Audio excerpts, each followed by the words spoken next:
Do you know who this guy is here? This guy is the poster child from the dot-com crash in 2000. And he was the mascot for a firm called Pets.com, which went public, selling pet food and pet supplies online, and it went belly up pretty quickly.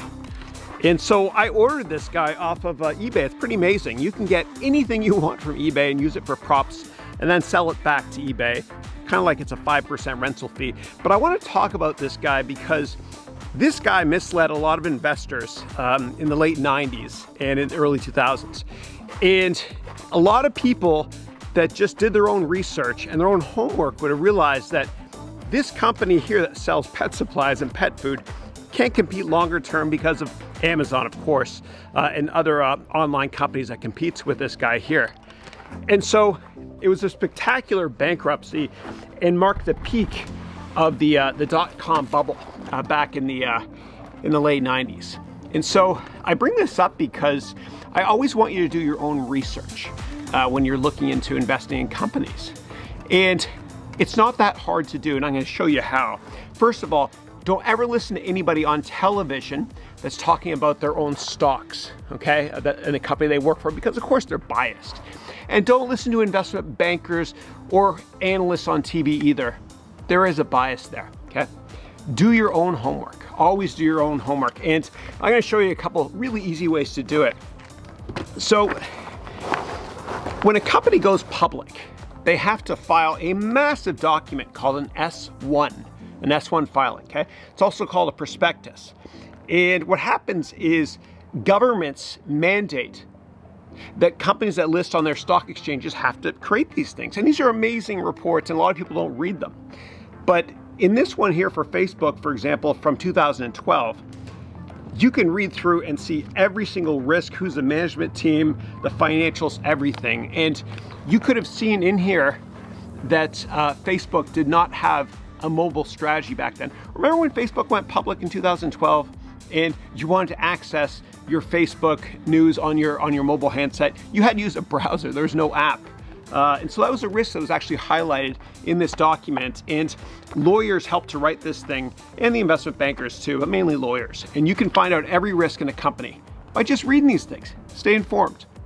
And you can also get the risk from the annual reports. Now, the place to go to is, in the United States at least, for companies on the NASDAQ and the New York Stock Exchange, you go to sec.gov, and that's the Securities and Exchange Commission website. And you do a search for the company's ticker, Facebook in that case, or GS for Goldman Sachs in this case. And you pull up what's called the S1, S-1, okay? That's the name of the filing. And you can read through all the risks in the company, okay? And then also listed on sec.gov is the annual report called the 10K. And you can read all the risks for every kind of company before you consider investing, so you can stay informed. And I recommend reading all of these reports before investing in a company. Now, there's also something called a 10Q, which is a quarterly report, and an 8K, which means a press release.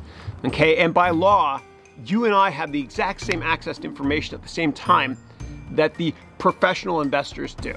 Okay, it's called Regulation FD, or Fair Disclosure, which was created more than 10 years ago. And that's a great thing because you and I as individual investors have the same edge as the big hedge funds and mutual funds do, because we have the same access to information at the same time. It's even, it's great because what happens is if a company is hosting an earnings call or an analyst day, they have to webcast it so that you and I have the same rights to information at the same time as the big mutual funds do. Another hot day, sorry. So I recommend reading these things cover to cover, okay? Otherwise, you'll drive yourself mad. I know, sorry. That's called dad humor. And when it comes to cryptocurrencies and other really risky investments, I'm worried. I get worried about you investing in cryptos.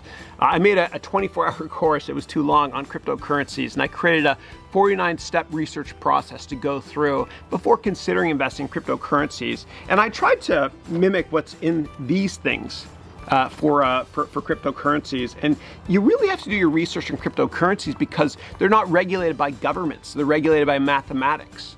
Okay, and what happens is, yes, there is a limited number of shares that are usually issued for many of the better cryptocurrencies, But when cryptocurrency companies first list or go public, instead of being called an IPO, it's called an ICO, or initial cryptocurrency offering. And there's no government body telling them to create a document like this. So you got to do your own research, and don't ever invest in a company after just watching an interview with the management team. Okay, do your own research, and I promise you that you'll be a much better long-term investor. So the bottom line is, try to remember that everybody has a bias. Everybody interviewed on TV when they're talking about stocks, they have a bias. They all do. So please do the research. Go to sec.gov or the government website in the country you're located in. In Canada, it's CEDAR. Every country has their own government website where you can access reports like these before you invest. If this was helpful, and only if this was helpful, please click the like button and subscribe, and I will see you mañana. Bye-bye.